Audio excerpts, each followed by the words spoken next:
nggih mekaten kala wau mbok pilih atur saking kawula minangka pambibara ning atur paksugatan ngesti krida taruna mbok pilih kusipun ingkang mapan wonten Ndawung Dono Kecamatan Sendang Pak Pinoto kula matur suwun sanget ingkang sampun katimbalan wonten dalem mriki saperlu samangke berhibur bersama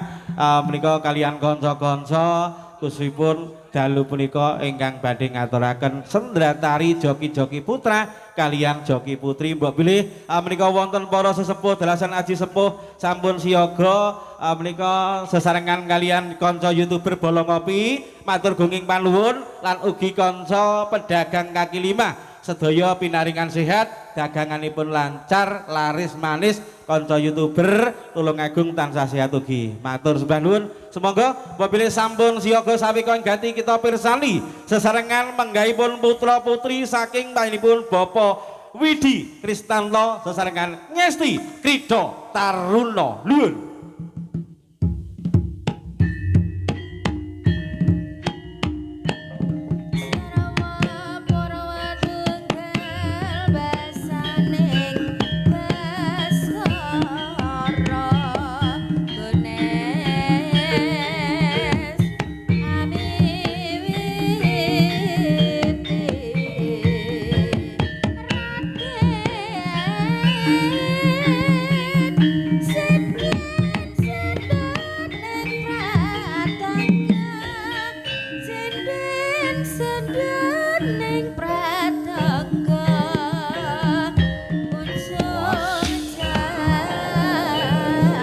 Delok saking wangwasaning Gusti Kang Maha Kawasa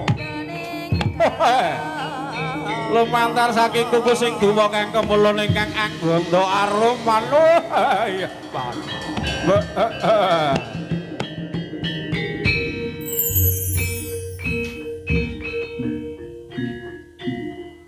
kang tansah lumebet wonten sajroning sanggara pamujan nenggih para pujangga ning atur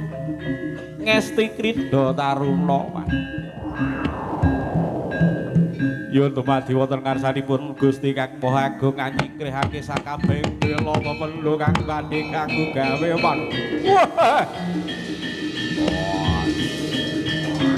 mendung abang padha nyimpang mendung putih padha nyisih mendung ireng lan uga padha meneng wah kasirna kasirna dening kuku sing dawa kang kumelun dening para seseping praja wah